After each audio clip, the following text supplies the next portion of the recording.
एक और बात कि यहाँ पे एक बात मैं बता दूं स्टूडेंट कि आप पूरा चैप्टर पूरा आप देख लीजिए, एनालिसिस कर लेंगे आप। सबसे जो थीटा का जो मान मिलने वाला है वो केवल मिलने वाला है आपका 30 डिग्री, 45 डिग्री और 60, इन्हीं के लिए आपको काम करना है। ये प्लस पॉइंट है आपका, याद रखिएगा, ये आपके सिलेबस में है। नमस्कार साथियों, स्वागत है आप सभी का आपके अपने चैनल डीसी मैथ पार्टन पे। डीसी मैथ पार्टन जो आपको प्रोवाइड कर रहा है आपके क्लास 10 मैथ का सोल्यूशन, वो भी आपके अपने लैंग्वेज, सिंपल लैंग्वेज हिंदी में। स्टूडेंट आइए स्टूडेंट, आज हम बात करने वाले हैं आपके सीजी बोर्ड क्लास 10 मैथ्स का चैप्टर नंबर 10 जो कि है हाइट एंड डिस्टेंस, ऊंचाई एवं दूरी का एग्जाम्पल नंबर 3। पिछले वीडियो लेक्चर्स की अगर बात की जाए तो वहां हमने सीखा कि क्या होता है अवनमन कोण, क्या होता है उन्नयन कोण, एंगल ऑफ एलिवेशन क्या है, एंगल ऑफ डिप्रेशन क्या है। बड़े ही डिटेल में हमने वहां पे बात की स्टूडेंट, ताकि आपका कोई भी कॉन्सेप्ट ना छूट पाए, कोई भी डाउट आप में ना क्रिएट हो पाए। तो चलिए स्टूडेंट आइए देखते हैं इस एग्जाम्पल नंबर 3 को। अगर आपने पिछले वीडियो लेक्चर नहीं देखा है तो प्लीज जाइए उसको देख लीजिए, क्योंकि हमने एग्जाम्पल नंबर 1 और 2 को भी वहीं पे समझा स्टूडेंट, ताकि हमारा कॉन्सेप्ट और क्लियर हो। सो चलिए मैं क्वेश्चन रीड करता हूं कि तेज हवा से टूटे एक पेड़ का सिरा झुककर पेड़ के पाद से 6 मीटर की दूरी पर जमीन को छूता है। जाहिर सी बात है, पेड़ टूटेगा तो जमीन पर गिरेगा ही, तो वो इस तरीके से स्थिति यहाँ पे बन रहा है। और यह हिस्सा जमीन से कितने का एंगल बना रहा है? 60 डिग्री का। कितना? 60 डिग्री का कोण बनाता है। पूरे पेड़ की ऊंचाई ज्ञात कीजिए। स्टूडेंट काफ़ी इंपॉर्टेंट ये क्वेश्चन है। तो चलिए कहानी पे चलते हैं। तो मान लीजिए कि ये क्या है, मान लीजिए कि ये है आपका पूरा पेड़। क्या आप देख पा रहे हैं स्टूडेंट? ये है आपका पूरा पेड़, और किसी कारणवश, जो कुछ भी कारण दिया उसमें, तेज हवा, उसकी वजह से ये पेड़ क्या हो गया? टूट कर गिर गया। इस तरीके से गिरा। अब ये जो टूटा हुआ भाग है ये, और ये जो शेष भाग है, उस दोनों को मिलाकर ही तो पेड़ का हाइट बनेगा ना। तो हमें क्या करना है? सेम वही कि ये जो है वो क्या हुआ? शेष भाग हुआ। इस पर झुककर क्या हो गया? ये जो है वो टूटा हुआ भाग हुआ स्टूडेंट। ये हो गया जमीन, इसको छू रहा है और कितने का एंगल बना रहा है इसके साथ? 60 डिग्री का। यहाँ पे 90 डिग्री बन रहा है। तो इस तरीके से आपको ये निकालना है क्या? पेड़ का पूरा भाग, मतलब ये प्लस ये। तो चलिए कैसे इसको करना है देख लेते हैं। यहां माना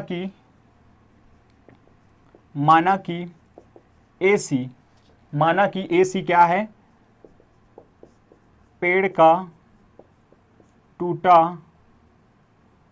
जो टूटा हुआ भाग है, पेड़ का टूटा हुआ भाग है, तथा BC क्या है? शेष भाग है। BC जो है स्टूडेंट आपका शेष भाग है। तब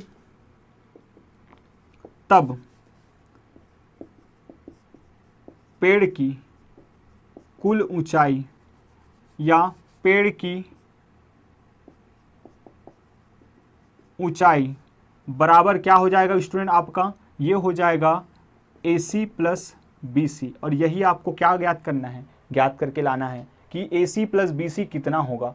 तो आइए, और क्या चीजें दी गई हैं? तथा समकोण त्रिभुज। आइए देखते हैं इसमें ABC में एंगल ऑफ एलिवेशन, उन्नयन कोण कितना? एंगल CAB बराबर की है आपका 60 अंश। ये है आपका उन्नयन कोण। तथा A और B इन दोनों के बीच की दूरी कितना है? 6 मीटर है। दोनों के बीच की दूरी कितना है? जहां पे जमीन को छू रहा है और इस पेड़ का पाद बिंदु, ये जहां पे जड़ है, जहां से उगा हुआ है, दोनों के बीच का डिफरेंस कितना है? डिस्टेंस कितना है? 6 मीटर।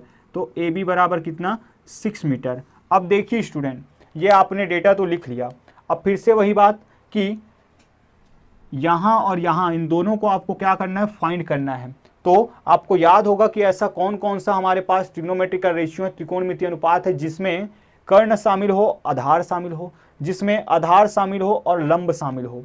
तो क्या बातें याद आ रही हैं? बिल्कुल याद आ रही है सर। सबसे पहला तो अपना tan है, जिसमें हम देखते हैं लंब बटे आधार, और दूसरा है हमारा क्या? साइन थीटा, जिसमें हम देखते हैं कि साइन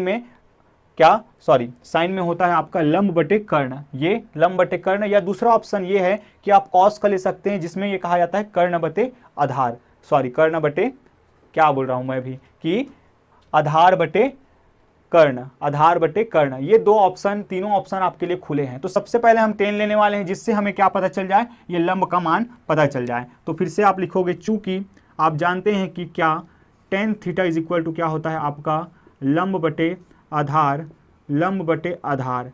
और टेन 60 डिग्री के लिए अगर बात की जाए तो टेन 60 डिग्री के लिए तो लंब क्या हो जाएगा, लंब इसके जस्ट सामने जो कि है आपका BC बटे, और आधार कौन हो जाएगा AB, BC बटे AB।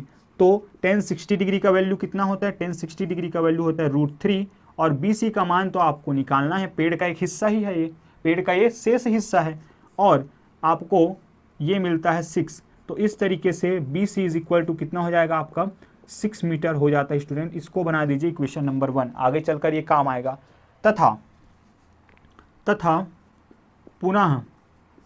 पुनः आप क्या करिए,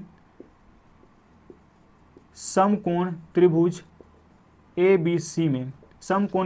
ABC में क्या देखते हैं आप कि दो ऑप्शन है आपके पास, क्योंकि लंब का मान निकल चुका है, आधार का मान निकल चुका है, कर्ण का मान निकालना है आपको। चाहे आप साइन ले सकते हैं, चाहे आप कॉस ले सकते हैं स्टूडेंट। आइए देखते हैं, अगर मैं साइन थीटा लेता हूं तो चूंकि आप जानते हैं कि क्या साइन थीटा बराबर होता है आपका लंब बटे कर्ण, और वहीं अगर मैं साइन 60 डिग्री की बात करूं तो लंब कौन हो जाएगा, लंब हो जाएगा BC और कर्ण हो जाएगा आपका AC, और साइन 60 डिग्री का मान होता है √3 डिवाइडेड बाई 2, और यहाँ से मिल जाएगा आपको क्या, BC का मान कितना आ जाएगा स्टूडेंट, BC का मान आ जाएगा, अभी हमने निकाला है कितना 6 डिवाइडेड बाय, और AC का मान तो हमें ज्ञात करना है, AC का मान हमें ज्ञात करना है।